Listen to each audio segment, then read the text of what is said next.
सर्वप्रथम तो मैं जो यहाँ पर सभी लोग उपस्थित हैं सबका श्री कबीर आश्रम ट्रस्ट की ओर से अभिनंदन करता हूँ।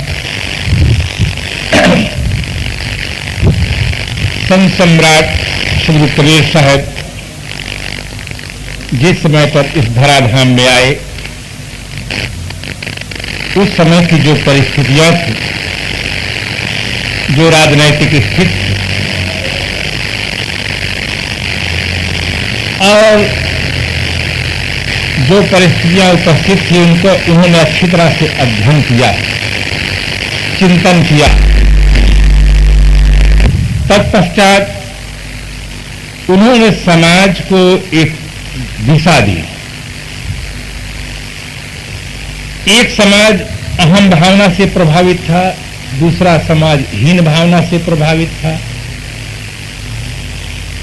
जो उस समय शासक लोग थे वो जनता का शोषण करते थे, उसके विरुद्ध बड़ी निर्भीकता के साथ उन्होंने इंकलाब किया और कहा, झूठे गर्भ भूलो मत कोई, हिंदू तुर्क झूठ कुल दो। बड़े साहस के साथ कहा। कुछ लोग कहते हैं कबीर साहब हिंदू मुस्लिम एकता के समर्थक,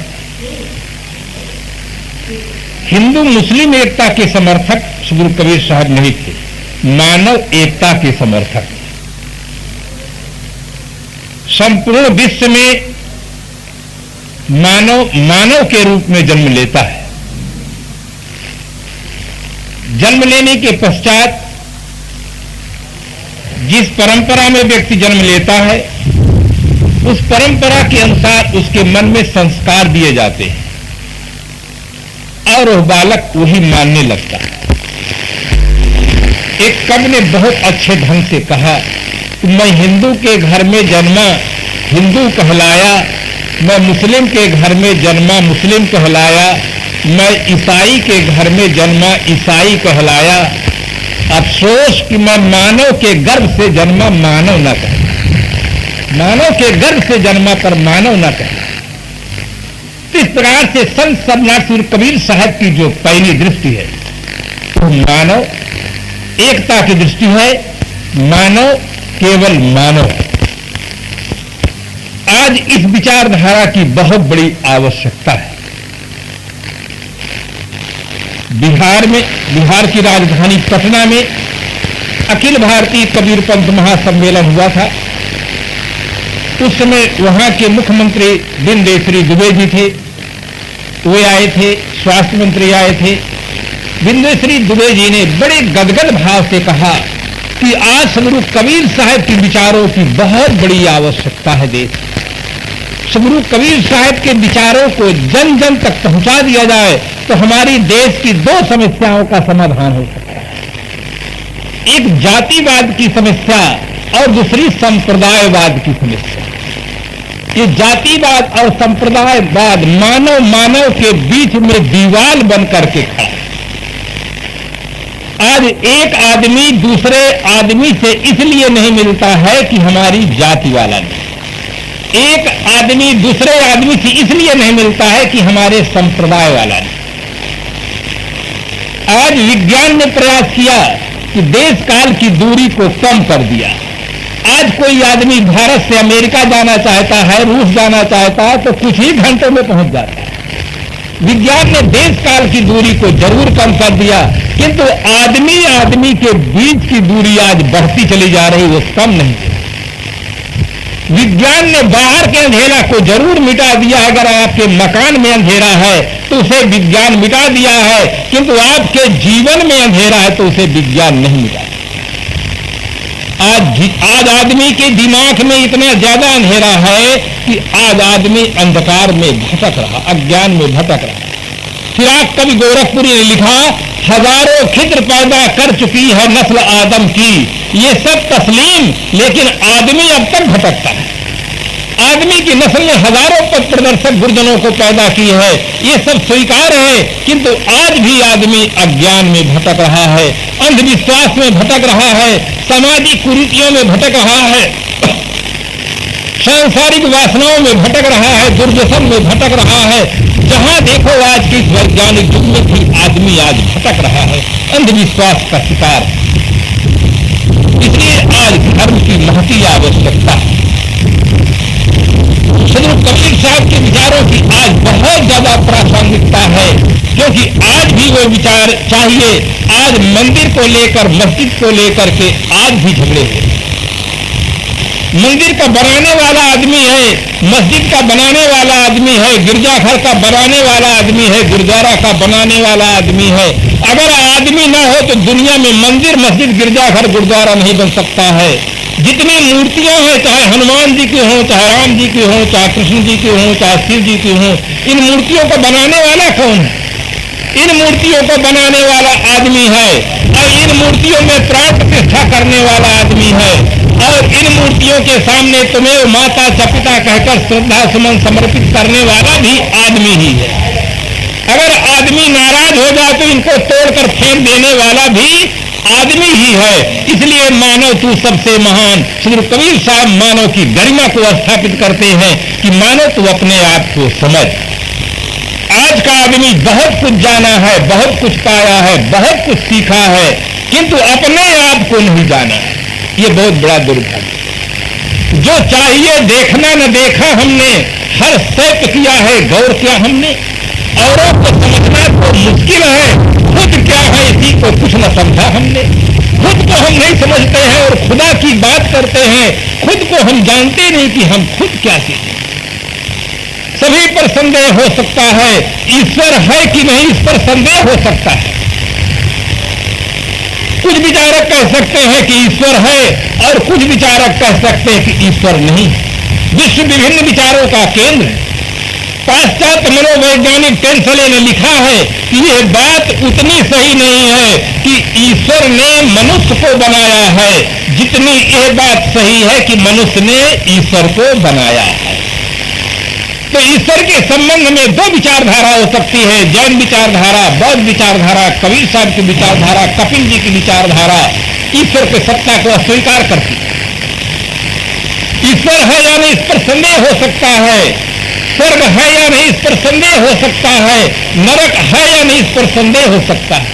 बहुत प्रसिद्ध मिर्जा गालिब ने कहा कि जानते हम भी हैं जन्नत की हकीकत, लेकिन दिल बहलाने को गालिब ये ख्याल अच्छा है।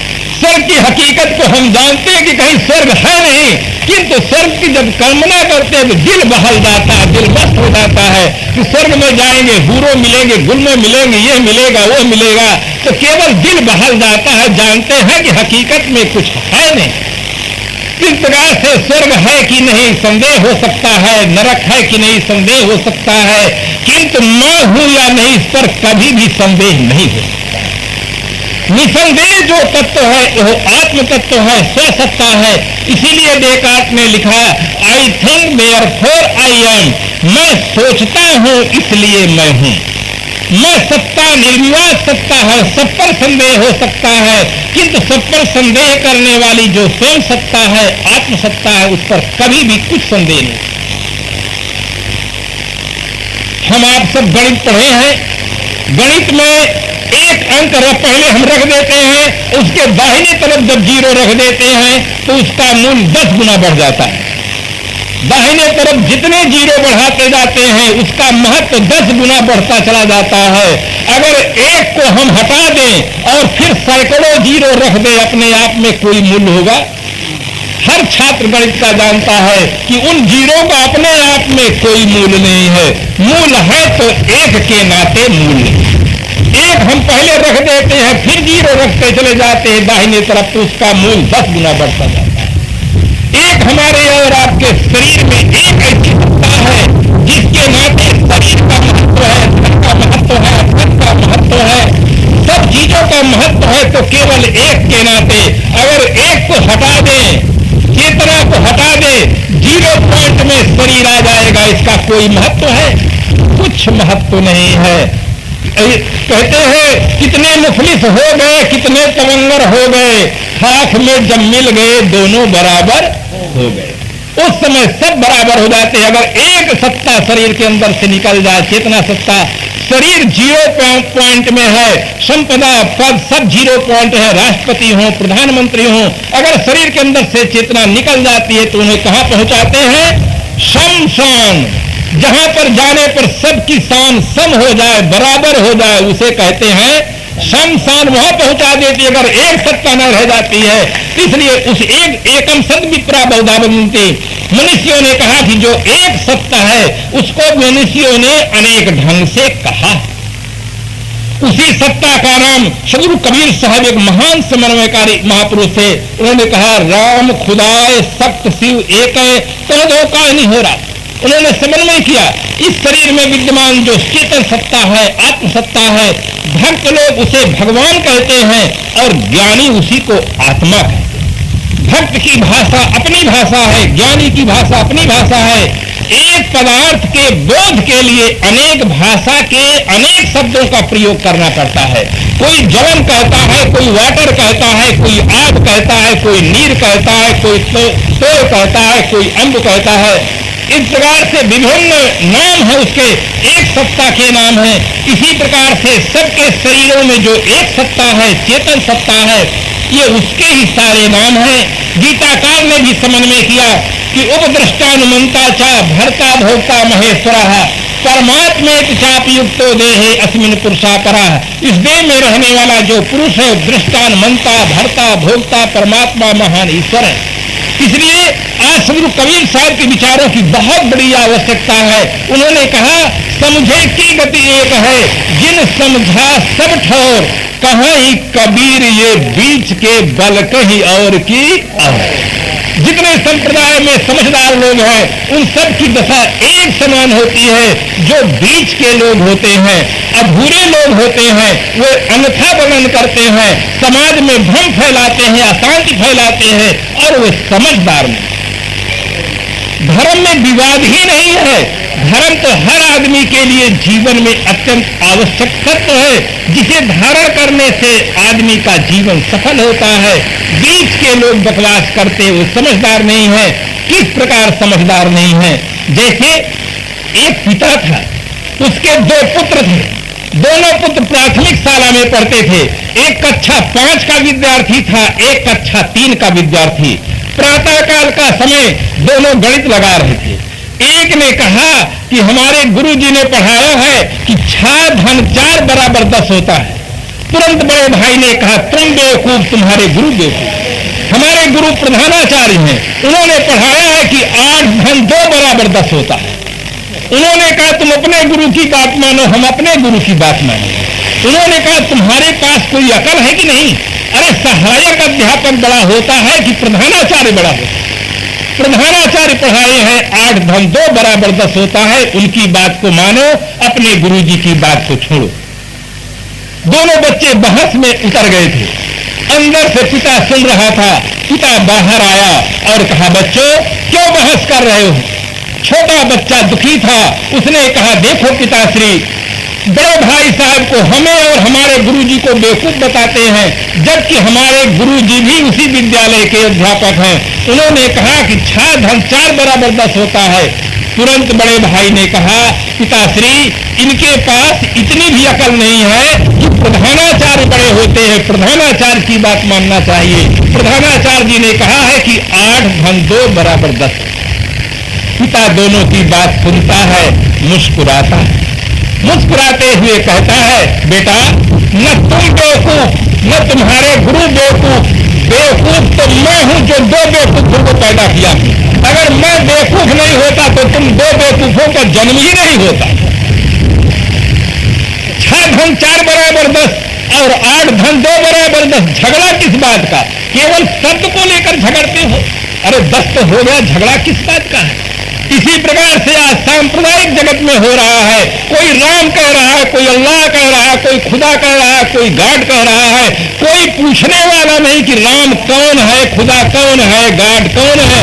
आज कोई पूछने वाला नहीं है। मजहबी झगड़े चारों तरफ फैल रहे हैं। मजहब, वो गीत तो बहुत बढ़िया गाया जाता है कि मजहब झगड़ा नहीं सिखाता है, किंतु जितने झगड़े होते हैं उनमें बहुत बड़ा कारण मजहब की अवैज्ञानिक मान्यताएं हैं। इसलिए संत सम्राट श्री कबीर साहब की क्रांतिकारी विचारधारा की आज महती आवश्यक है। आज आदमी जीता है किंतु जीने का ढंग नहीं जीता है। जीने का ढंग न जाने से जीवन हमारा अभिशाप होगा। शायर लिखता है, सीने में सीने को जो सीना नहीं जानता, अगर सांस पूछिए मुझसे तो जीना नहीं जानता। अगर सीने में सीने को जो सीना नहीं जानता, अंतःकरण में उठी हुई वासनाओं को अंतःकरण में ही शांत करने की जिसको कला नहीं मालूम है, अगर मुझसे पूछते हैं तो वो आदमी जीना नहीं जानता। जीना भी एक कला है, हंसना भी, जो हम काम करते वो एक कला पूर्वक करें। एक संपन्न घर की लड़की वो ससुराल में जाती है, ससुराल वालों ने कहा आज हम बहुत से भोजन बनवाएंगे और सब खाएंगे। उन्होंने कहा क्या बनना चाहिए? खीर बनना चाहिए, पूड़ी बनना चाहिए और सब्जी बनना चाहिए। सब सामान बहू को दे दिया गया। बहू बनाने के लिए बैठती है तो खीर में हींग का बघार लगा दी और सब्जी में मीठा डाल देती है और पूड़ी बनाने के लिए बैठती है तो घी गर्म नहीं होता है, पूड़ी बनाकर डालना प्रारंभ कर देती। तीनों सामान बिगड़ जाता है, सामान सब खर्च हो जाता है। जब लोग खाने के लिए बैठते हैं, खीर उठाते हैं तो नाक चकिंदा कर बैठा हुआ है, वो कहता है इसमें तो हींग पड़ी है। दूसरे उठाते हैं सब्जी, उसमें मीठा पड़ा हुआ है। पूड़ी न हाथ से टूटती है न दांत से। भोजन बनाने की कला न जानने के कारण से जैसे भोजन बिगड़ जाता है, इसी प्रकार से जीवन जीने की कला न जानने के कारण से जीवन बिगड़ जाता है। जीना भी एक कला है और उस जीवन के कलाकार संत हैं। इसलिए सदगुरु कबीर साहब ने कहा संगत कीजिए साधु की। सदगुरु कबीर साहब ने कहा है साधु की संगत करें। आज का युग वैज्ञानिक युग है। वैज्ञानिक युग में लोग प्रश्न उठा देते हैं कि हम साधु की संगत क्यों करें? साधु की संगत से हमें क्या मिलेगा? अगर हम सर्विस करते हैं तो हमको धन मिलता है, व्यापार करते हैं हमको धन मिलता है, खेती करते हैं हमको अन्न मिलता है, धन मिलता है, और साधु की संगत करेंगे तो हमको क्या मिलेगा? ये आज के लोगों का प्रश्न है। प्रश्न न्यायोचित है। सबसे बड़ा प्रश्न यही है कि आज हम साधु की संगत क्यों करें, क्या हमें मिलता है? बंधुओं, साधु की संगत से जो चीज मिलती है वो सर्विस से नहीं मिल सकती, व्यापार से नहीं मिल सकती, कृषि विभाग से नहीं मिल सकती है। सबसे मूल्यवान जो चीज है वो साधु की संगत से मिलती है। अगर आपके मस्तिष्क में प्रश्न हो कि वो क्या चीज है तो वो है सद्बुद्धि। सद्बुद्धि साधु की संगत से मिलती है और सद्बुद्धि कहीं नहीं मिलती है। सद्बुद्धि मिलेगी तो आपका लोक और परलोक दोनों सुंदर बनेगा, और सब मिल जाए सद्बुद्धि भर न मिले तो लोक और परलोक दोनों बिगड़ जाए। आज हम सद्बुद्धि के अभाव में देखते हैं कि पति और पत्नी में तनाव है, सास और बहू में तनाव है, पिता और पुत्र में तनाव है। जहां देखो वहां संघर्ष है। और राजनीतिक क्षेत्र में देखें तो सद्बुद्धि के अभाव में भ्रष्टाचार चरम सीमा तक पहुंच गया। केवल सद्बुद्धि के अभाव में ये सब काम हो रहा है। सद्बुद्धि जब आ जाती है तो भ्रष्टाचार समाप्त हो जाएगा। सद्बुद्धि आ जाए तो अनाचार समाप्त हो जाए। सद्बुद्धि आ जाए तो जो हमारी जीती जागती बहनें हैं, जो इनको आग लगाकर फूंक दिया जाता है और बहाना बताया जाता है कि भोजन बनाते समय आग लग गई। भोजन बनाते समय आग आपने नहीं सुना होगा किसी सास को लग गई हो, ननंद को लग गई हो। भोजन बनाते समय आग केवल बहू को लगती है। क्या आग भी पहचानती है कि बहू को लगना चाहिए? कितना बड़ा धोखा है, कितना बड़ा अंधेरा है, अत्याचार है देवियों के साथ। आज के इस वैज्ञानिक युग में नारियों का अपहरण हो रहा है, सामूहिक बलात्कार हो रहा है, गरीबियों को झोपड़ी जलाई जा रही है। किसके अभाव में? सद्बुद्धि के अभाव में। गांधी जी ने अपनी प्रार्थना में कहा, ईश्वर अल्लाह तेरे नाम सबको सन्मति दे भगवान। सबको सन्मत दे भगवान उन्होंने कहा है, सबको संपत्ति दे भगवान नहीं कहा। गांधी जी राजनीतिक क्षेत्र में थे, अगर कहते कि सबको संपत्ति दे भगवान तो गरीबी मिटाओ आंदोलन नेताओं को नहीं करना पड़ता। परंतु उन्होंने ये नहीं कहा कि सबको संपत्ति दे भगवान। संपत्ति वाले भी आज दुखी हैं, बिना संपत्ति वाले भी दुखी हैं, दोनों दुखी हैं। जिनके पास बहुत ज्यादा धन है वे भी दुखी हैं, उनके पास भूख नहीं है। धन तो बहुत ज्यादा है, पदार्थ बहुत ज्यादा है, किंतु भूख नहीं रह गई, वो भी दुखी हैं। कुछ ऐसे भी लोग हैं जिनके पास भूख इतनी ज्यादा है कि लोहा पा जाए तो भस्म कर सकते हैं, उनके पास अन्न नहीं है, वो भी दुखी है। आज दोनों तरह के आदमी दुखी हैं। जिनके पास एयर कंडीशन बंगला है, डल्लक के गद्दे हैं, उनको नींद नहीं आती रात में, वो दुखी हैं। और कुछ ऐसे भी लोग हैं जिनके पास केवल जमीन है और कुछ नहीं है, डल्लक के गद्दे क्या, कुछ बिछाने का साधन नहीं है, परंतु एक ही नींद में उन्हें सवेरा हो जाता है। उनके पास नींद तो है किंतु साधन नहीं। जीवन का सर्वांगीण विकास होना चाहिए। इसीलिए हमारे पूर्वजों ने कहा, ये तो बुद्धि श्रेय सिद्धि सधर्म, जिससे लौकिक उन्नत हो और मोक्ष की सिद्धि हो, सधर्म हो, धर्म हो। पहले हमें लौकिक उन्नत की आवश्यकता है, जिसके लिए माननीय मंत्री महोदय जी ने बहुत सुंदर शब्दों में कहा कि आज आदमी के भटकते हुए आदमी को सबसे पहले ज्ञान देना चाहिए और फिर उसके लिए रोजी रोटी का साधन देना चाहिए, जिससे उसकी आर्थिक स्थिति सुदृढ़ हो। आज आदमी की शारीरिक स्थिति अच्छी है, आर्थिक स्थिति अच्छी है, किंतु जब तक मानसिक स्थिति उसकी अच्छी नहीं होगी तब तक आदमी अच्छा जीवन नहीं जी सकता है। चाहे जितना बड़ा संपन्न आदमी हो जाए, अगर उसकी मानसिक स्थिति अच्छी नहीं होगी तो अच्छा जीवन नहीं जी सकता है। आप देखते हैं जिनकी मानसिक स्थिति नहीं अच्छी होती है वो लोग क्या क्या करते हैं। जिनकी कम बिगड़ी मानसिक स्थिति होती है, सामान्य बिगड़ी स्थिति होती है, वो लोग चाय पीते हैं। और जिनकी ज्यादा बिगड़ी होती, ज्यादा संपन्न लोग होते हैं, वो लोग ब्रांडी पीते हैं, वो चाय नहीं पीते। जिनकी सामान्य स्थिति होती है वो लोग बीड़ी पीते हैं, और जिनकी स्थिति बहुत अच्छी होती है आर्थिक स्थिति, वो क्या पीते हैं, वो सिगरेट पीते हैं। वो बीड़ी नहीं पिएंगे, बीड़ी पीना उनके स्टैंडर्ड के खिलाफ है। जो समझते हैं कि हमारा स्टैंडर्ड बहुत ऊंचा है, वो कभी बीड़ी नहीं पी सकते। जिनके स्टैंडर्ड वालों को आप देखिए, स्टैंडर्ड वाले बीड़ी पीते आपको नहीं दिखाई दे, वो सिगरेट पीते क्योंकि उनका स्टैंडर्ड ऊंचा है।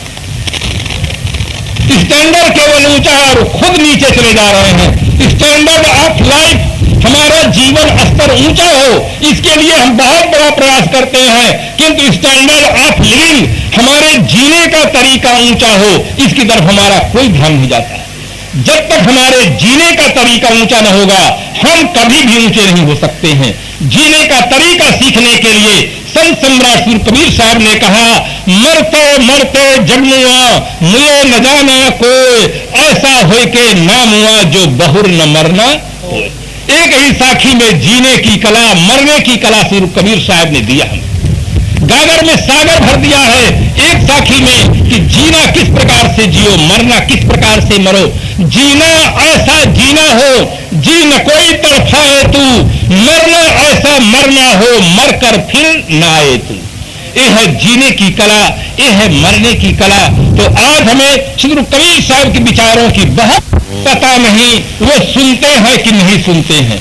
हम तो व्यवहारिक जगत में अच्छी तरह से जानते हैं, अगर हमारे घर में किसी आदमी का शरीर छूट जाता है, ओरिजिनल कान है, थोड़ी देर पहले सुनते रहे, अगर शरीर से चेतना निकल गई तो वे कान अब नहीं सुनते हैं। घर के लोग फूट फूट करके रोते हैं, किंतु वे कान कुछ सुनते नहीं हैं। जहां असली कान है और थोड़ी देर पहले सुनते रहे, जब वो नहीं सुनते हैं, जिनके पास ओरिजिनल कान नहीं है, कागज के कान है, पत्थर के कान है, लकड़ी के कान है, वे कान कैसे सुनते होंगे, ये वही जाने प्रार्थना करने वाले। फिर भी लोग प्रार्थना करते चले जा रहे हैं। आज की इस वैज्ञानिक युग में आदमी घोर अंधविश्वास का शिकार है और न मालूम कितनी संपदा इसमें लगती चली जा रही है। जो संपदा राष्ट्र के विकास में लगनी चाहिए थी, लोगों की रोजी और रोटी की सेवा में लगनी चाहिए थी, वो संपदा अन्यथा जगह लगती चली जा रही है। इसलिए आज जागरण की आवश्यकता है। आज के युग में वैचारिक क्रांति की बहुत बड़ी आवश्यकता है। सुधरे व्यक्ति समाज व्यक्ति से, उसका असर राष्ट्र पर हो। जाग उठे जन जन का मानस, ऐसी जागृत घर घर हो। आज घर घर वैचारिक क्रांति की आवश्यकता है। अगर हमारे घर की माताएं इंकरार कर दें कि हम भक्ष्य पदार्थों का सेवन नहीं करेंगी, नहीं बनाएंगी, हमारे घर में बनेगा भोजन तो सात्विक भोजन बनेगा, हिंसात्मक पदार्थों का भोजन नहीं बने सकता है, तो एक समाज में बहुत बड़ी क्रांति हो सकती है। आज इसकी बहुत बड़ी आवश्यकता है। जब आदमी का आहार बिगड़ जाता है, विहार बिगड़ जाता है, तो उसका जीवन बिगड़ जाता है। आज प्रचार किया जा रहा है, संडे हो या मंडे रोज खाओ अंडे। कितने अंधेर की बातें हैं, अंधाधुंध प्रचार हो रहा है, कोई विवेक नहीं, कोई विचार नहीं। कुछ लोग कहते हैं महाराज ये शाकाहारी अंडे हैं, हम कहते हैं कि आम के लगे हुए हैं, कि महुआ में लगे, कि जामुन के पेड़ में लगे हैं, किस पेड़ से ये अंडे पैदा होते हैं। आज का बुद्धिजीवी कहलाने वाला आदमी कितना दिग्भ्रमित है, कहता है अंडा शाकाहारी है। अरे किसी पेड़ में फलता है क्या? देहधारियों से पैदा होता है। कितना शुद्ध पदार्थ है। आप इंसान हैं, बुद्धिजीवी हैं, कुछ तो थोड़ा सा विचार करें कि अंडे की उत्पत्ति कैसे होती है, शरीर से होती है, वो शरीर किन चीजों से बनता है। आप इंसान हैं, इंसान को इंसान की तरह देखना सीखो, सबके साथ सुंदर व्यवहार करना सीखो, सब पंथों ग्रंथों की वाणी को परखना सीखो, सब में से सत्यसार ग्रहण करना सीखो। आज का वैज्ञानिक युग का आदमी इतना भ्रमित है कि उसका खाना तक ठीक नहीं है। एक जानवर है जो अशिक्षित है, एक गाय है, बैल है, बकरी है, आप उसको मछली दीजिए, अंडा दीजिए, घोड़ा को आप दौड़ाइए और फिर कहे तुम बहुत थक गए हो, अंडा में बहुत विटामिन होता है, 2-4 अंडा का जलपान कर लो। घोड़ा भूखा रह सकता है, अंडा नहीं खा सकता है। अब अंडा खाने वालों को अगर घोड़ा के साथ, भैंसा के साथ, सांड के साथ संबंध जोड़ दिया जाए तो अंडा खाने वाला फेल हो जाएगा। कुछ आदमी के पास विवेक नहीं रह गया है, बुद्धि नहीं रह गई है। आज केवल आदमी शिक्षित होकर के चाहता है कि मैं सब कुछ कर लूंगा। बंधुओं, आज का आदमी शिक्षित होकर के कर्मचारी बन सकता है और जीविकोपार्जन का साधन प्राप्त कर सकता है, किंतु अच्छा इंसान बनने के लिए अच्छे विचारों की आवश्यकता है। जब तक आदमी के पास अच्छे विचार नहीं होंगे, आदमी अच्छा आदमी नहीं बन सकता है।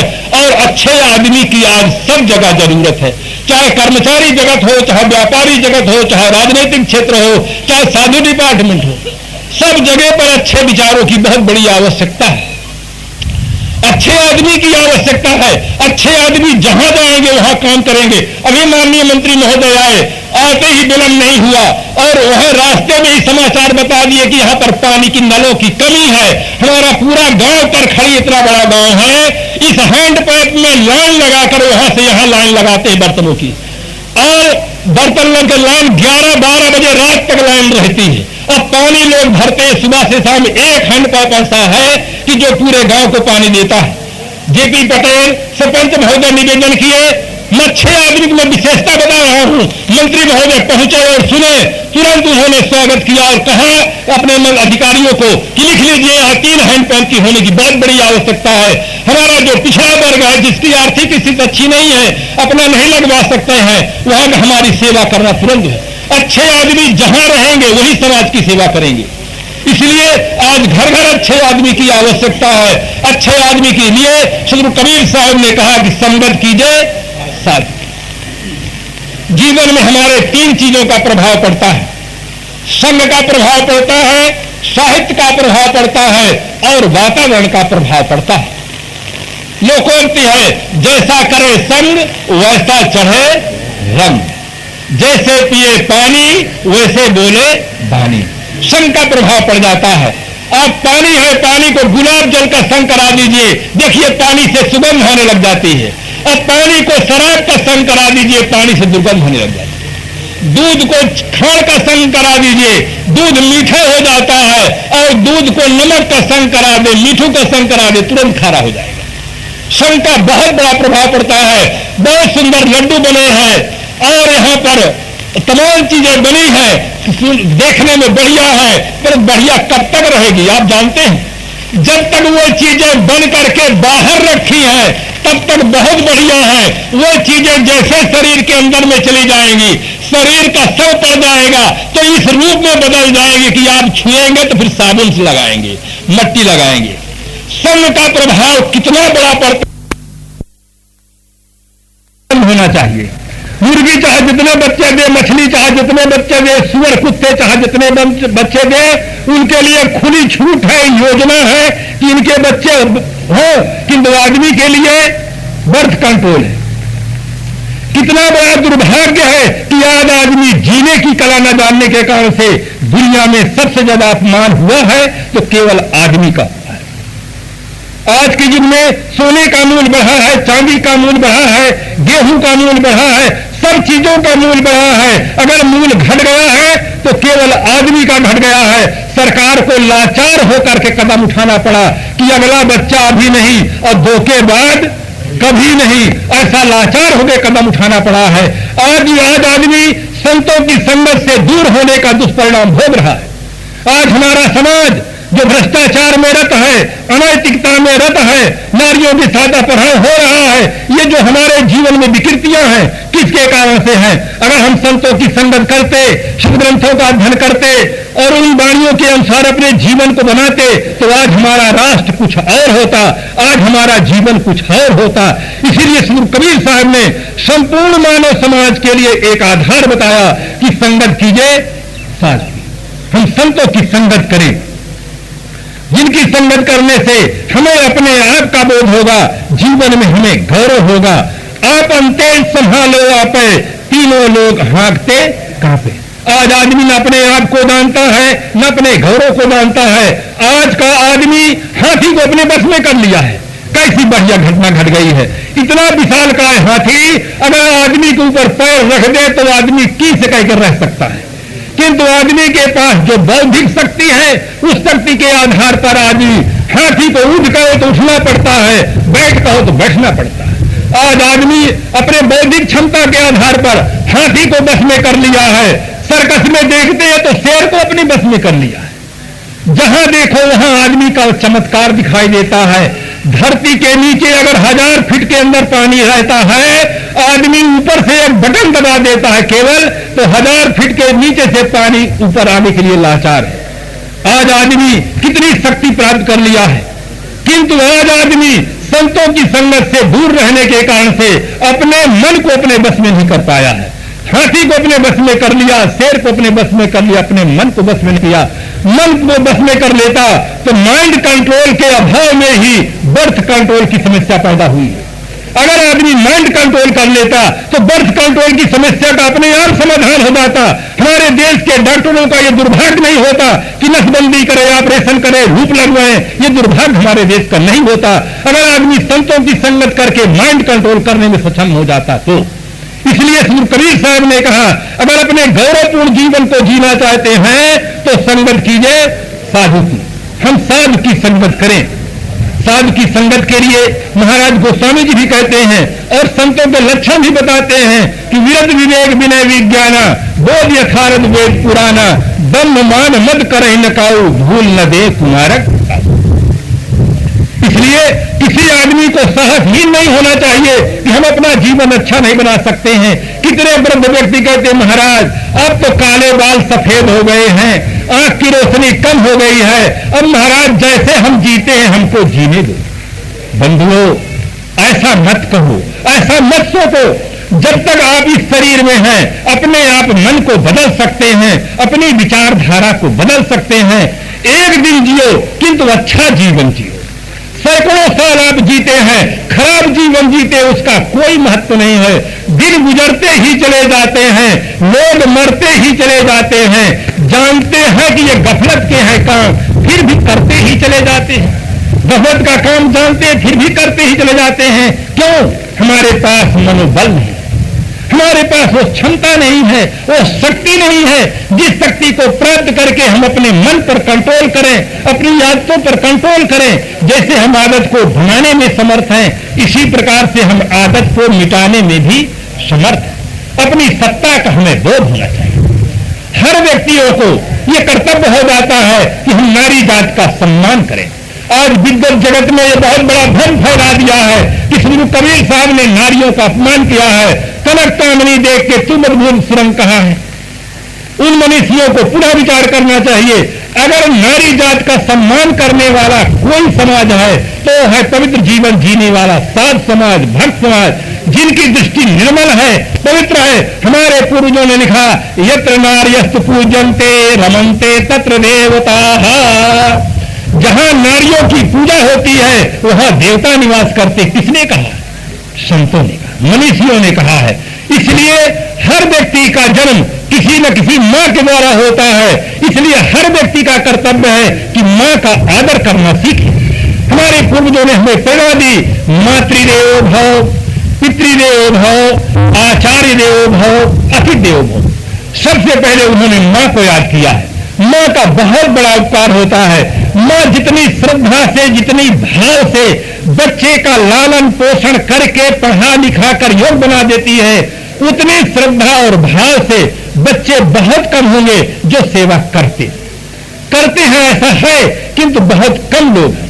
इसलिए हर व्यक्ति का कर्तव्य है कि हमारे जीवन में नारी जाति के प्रति सम्मान हो, आदर की भावना हो, और वो तभी होगा जब हमारी दृष्टि में परिवर्तन होगा, हमारी वृत्ति में परिवर्तन होगा, तब हमारी प्रवृत्ति में परिवर्तन होगा।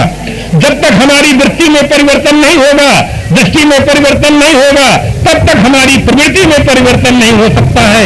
इसीलिए एक शायर लिखता है, नजरें बदली तो नजारे बदल गए, किश्ती ने रुख बदला तो किनारे बदल गए। थोड़े से परिवर्तन में बहुत बड़ा परिवर्तन हो जाता है। इस परिवर्तन की जो हम अपेक्षा रखते हैं, वो सदगुरु कबीर साहब ने हमें आधार बताया है कि संगत कीजिए साथ। अगर आज के युग में हम अंधविश्वास में भटक रहे हैं या सामाजिक कुरीतियों में भटक रहे हैं, आज शिष्टाचार के नाते लोग तमाम तरह के मादक द्रव्य देते हैं, बीड़ी देते हैं, तंबाकू देते, कहते महाराज ये शिष्टाचार है। हमारे घर पर कोई आया है, अगर बीड़ी को नहीं पूछेंगे, सिगरेट को नहीं पूछेंगे, शिष्टाचार नहीं निभाएंगे तो लोग नाराज हो जाएंगे। आप कब तक उनको नाराज होने से बचाएंगे? अगर वो आपके घर में कहें कि हमें बकरा चाहिए, बोतल चाहिए, आप बकरा और बोतल दे दिए, इसके आगे उनका कोई कदम बढ़ गया तो आप क्या करेंगे? आखिर आपको न कहना पड़ेगा। इसलिए आप हिम्मत जुटाइए। सदगुरु कबीर साहब के विचारधारा के आप हैं। सदगुरु कबीर साहब ने कहा, मैं सच्चे पथ का राही हूं, कह सकता दिन को रात नहीं, ईमान बेच दूं टुकड़ों में, यह मेरे बस की बात नहीं। आपके पास ऐसा अखंड साहस होना चाहिए, आप इंकलाब कर सकें। थोड़े दिन के पश्चात जब आपके स्वजन संबंधी जान जाएंगे कि आप भक्त हैं, सज्जन हैं, सचमुच इन चीजों का आप नहीं सेवन करते हैं, तो वे संतुष्ट हो जाएंगे, प्रसन्न होंगे। वही व्यक्ति फिर आपकी प्रशंसा करेंगे कि हमने भूल बस आपके साथ ऐसा किया है। इसलिए आप साहस जुटाइए और जीवन, गृहस्थी जीवन को अच्छा बनाइए। बालक और बालिकाओं को संपत्ति देने के पहले उनके आप अच्छे संस्कार दें। अगर आप नंबर 2 का पैसा न धर्म में लगाते हैं, न समाज की सेवा में लगाते हैं, सब बच्चों के लिए जोड़ जोड़ करके रखते हैं, और बच्चे आउटलाइन के निकल गए, अच्छे संस्कार नहीं दिए, तो आपके धन के कारण से बच्चों का पतन हो सकता है और कुल में कलंक लग सकता है। इसलिए संपत्ति देने के पहले हर माता पिता का कर्तव्य है कि बच्चों को हम दिव्य संस्कार दें, बच्चे हमारे होनहार निकले, अपने पैरों खड़े होंगे, अच्छे संस्कारी, चाहे बालक हो या बालिकाएं, जहां जाएंगे, जहां रहेंगे, माता पिता का नाम उजागर करेंगे, कुल की मर्यादा को बढ़ाएंगे और धन की भी वृद्धि करेंगे। गृहस्थी जीवन में रहते हुए माता पिता का सम्मान करना चाहिए। महाराज श्री राम के जीवन से हमें प्रेरणा मिलती है। प्रातः काल उठ के रघुनाथा, माता पिता गुरु मावहि माथा। प्रातः काल उठ करके महाराज श्री राम माता पिता गुरुजनों को प्रणाम करते थे। आज कितने लोगों को नवयुवकों को कहा जाता है तो कहते साहब बहुत शर्म लगती है, तो माँ को कैसे प्रणाम करें, पिता को कैसे प्रणाम करें।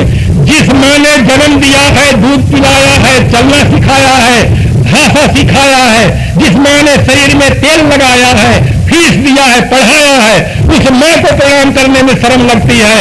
और मंदिर में जाकर के जहां हो रहा है, श्री कबीर साहब ने इंकार किया और कहा कि निर्जीव आगे सरजी थापे लोचन पिछड़, पत्थर से बनाया है, गढ़ कर बनाया है, चोर चोरी कर ले जाता है, उनके शरीर का गहना उतार ले जाता है। उन्हीं तुम पुत्र मांगते हो, धन मांगते हो, कुछ तो थोड़ा विवेक करो। जिस माँ ने जन्म दिया उसका आदर करना सीखो, जिस पिता ने तुमको प्यार से पालन पोषण किया उसका आदर करना सीखो। आज हमारे समाज में इन बातों की बहुत बड़ी आवश्यकता है। जनता कर्ण की शुद्धि होती है, हमारा खान पान शुद्ध होना चाहिए, आदमी को व्यसन रहित होना चाहिए। हमारी सरकार आज कहती है इन व्यसनों में, आज बीड़ी से लेकर के हीरोइन तक जो नशा फैला हुआ है, देश का अरबों रुपया रोज केवल नशा में चला जा रहा है। अगर हमारे देश के लोग संतों का आधार ले और इन नशा से व्यसन से छूटे तो हमारे देश का अरबों रुपया समाज विकास कल्याण में काम लग सकता है और राष्ट्र के उत्थान में काम लग सकता है। इसलिए हर व्यक्ति का कर्तव्य हो जाता है कि किसी प्रकार का कोई नशा हमारे घर में नहीं होना चाहिए। जो हमारे मेहमान आए उनका हम फल से स्वागत करें, दूध से स्वागत करें, अन्न से स्वागत करें, बीड़ी से, तंबाकू से, छटपट से, खटपट से, माणिकतन से स्वागत न करें। ये भ्रष्टाचार है, इस भ्रष्टाचार को बंद करना चाहिए। जीने का एक कला सीखो, जीने का एक ढंग सीखो और जीने का ढंग सिखाने वाले संत होते हैं। इसीलिए संत सम्राट श्री कबीर साहब ने कहा है, संगत कीजिए साथ। आज आप लोगों को जो यहाँ श्रवण करने का सौभाग्य मिला है, साहब के नाते संत सम्राट श्री कबीर साहब के आज उनके खास 1 वर्ष की जयंती मनाई जा रही है। हमारे भारत के सभी प्रांतों में, मध्य प्रदेश की सरकार तो पूरे प्रांत में छुट्टी रखती है जयंती, कबीर जयंती के दिन 16 जून को। कबीर जयंती जिस दिन होती है पूरे भारत में मनाई जाती है। और भारत में नहीं, भारत के अतिरिक्त राष्ट्र है जो रूस है, सबसे अधिक कबीर साहब के व्यक्तित्व और कृतित्व की खोज वहाँ चल रही है। दुनिया के नेताओं का दिमाग आज कबीर साहब पर लगा हुआ है, क्योंकि कबीर साहब के विचार सार्वभौम विचार हैं। कबीर साहब का हृदय इतना विशाल है जो सागर के समान विशाल है। जैसे सभी नदियों का पानी सागर में जाकर समा जाता है, दुनिया के सारे संप्रदायों के विचार कबीर साहब के विचारों में सब समा जाते हैं। एक पंक्ति में केवल कहकर अपनी वाणी को विराम दूं, कबीर साहब का हृदय कितना विशाल है। उन्होंने कहा, सुनिए सबकी निवेरिए अपनी, सेंदूर का सिंधौरा झपने की। सुनिए सबकी, हिंदू, मुसलमान, ईसाई, पारसी, जैन, बौद्ध, दुनिया के जितने संप्रदाय हैं, सब संप्रदायों का आदर करो, सब मनुष्यों का आदर करो, सबकी बातों को सुनो, निवेरिए अपनी, अपने विवेक से फिर निर्णय करो, क्या सही है क्या गलत है। प्रकृति के शाश्वत नियमों के अनुसार आप उसकी खोज करो। आप वस्तु जगत के जैसे पारखी बनते हैं, उसी प्रकार से सत्य के भी आप पारखी बने। हर आदमी पारखी है। आपको अगर गलत नोट दिया जाए तो आप परख कर लेते, इसमें गवर्नमेंट ऑफ इंडिया नहीं लिखा, ये नकली नोट। भोजन न दिया जाए तो आप तुरंत परख कर लेते हैं। फल सड़े हुए दिए जाए तो आप परख कर लेते हैं। ग्रंथों में जो वाणी लिखी है उसकी भी आप परख करें। संत सम्राट कबीर साहब का जीवन विरक्त जीवन था, त्याग और तपमय जीवन था। ऐसे विरक्त संतों की हम आज कबीर जयंती महोत्सव मना रहे हैं और उसी महोत्सव में आज हमारे माननीय मंत्री जी उपस्थित हैं और उन्होंने अपने हृदय के उद्गार को बड़े भाव के साथ व्यक्त किए हैं और उन्होंने अपनी परंपरा के लिए बताया कि इस प्रकार से हमारी परंपरा में श्री कबीर साहब के विचार, आपके पिताश्री का मुझसे अनेक बार मिलन हुआ, चर्चा हुई और इस प्रकार से उनके विचारों का आदान प्रदान होता रहा। हमारे यहाँ कबीर जयंती महोत्सव में अनेक प्रांतों से जो हमारा संत समुदाय उपस्थित है, उसका रात में भी हमारा कार्यक्रम रहेगा। रात में कार्यक्रम हमारा रहेगा 8 बजे से 10 बजे तक। जिन मनीषी संतों को अभी समय नहीं मिला है उनको हम रात्रि में देंगे। जिस प्रकार से आज पूरा दिन कबीर साहब के विचारों को सुनने के लिए अवसर मिला है, आप अच्छी तरह से रात्रि में भी आप निश्चिंत होकर के आए और देर तक कबीर साहब के विचारों को सुने।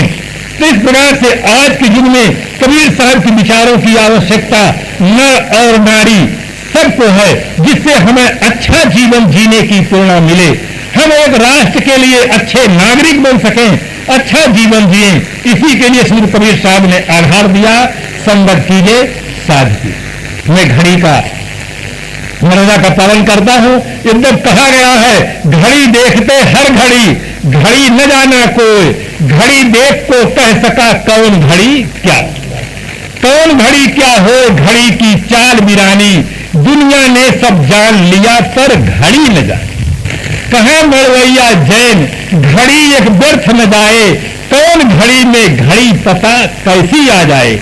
इसलिए हमें और आपको जो जीवन घड़ी मिली है, इस घड़ी का हम और आप आदर करें और अपने जीवन को सुंदर बनाएं। जैसे हम अपने मकान को सुंदर बनाते हैं, देवियां अपने चेहरों को सुंदर बनाने के लिए कितना उपाय करती है, क्रीम है, पाउडर है, लिपस्टिक है, न मालूम कितना कितना चीजें लगाती हमारा चेहरा सुंदर बने। किंतु हमारा जीवन सुंदर बने, इसके लिए हमारा प्रयास होना चाहिए। हमारी चीजें नंबर 2 में रहना चाहिए, हमारा जीवन नंबर 1 में रहना चाहिए। जीवन हमारा अच्छा रहेगा तो हम जहां रहेंगे वहीं सुखी रहेंगे, घर में रहेंगे सुखी रहेंगे, ऑफिस में रहे सुखी रहेंगे, वन में रहेंगे सुखी रहेंगे। जीवन बिगड़ जाएगा तो जहां जाएंगे। इसलिए कबीर जयंती महोत्सव के उपलक्ष्य में हम आप कबीर साहब के विचारों से एक प्रेरणा ले, अच्छा जन्म बनाओ। ये उनकी साखी पूरी सब बीजक की एक जान है। चकलो दुर्मत दूर कर अच्छा जन्म बनाओ, कार गमन बन छोड़ के हंस गमन चले आओ, अपने जीवन को हम अच्छा बनाएं। इन्हीं शुभकामनाओं के साथ आप सबका आदर करते हुए मैं अपनी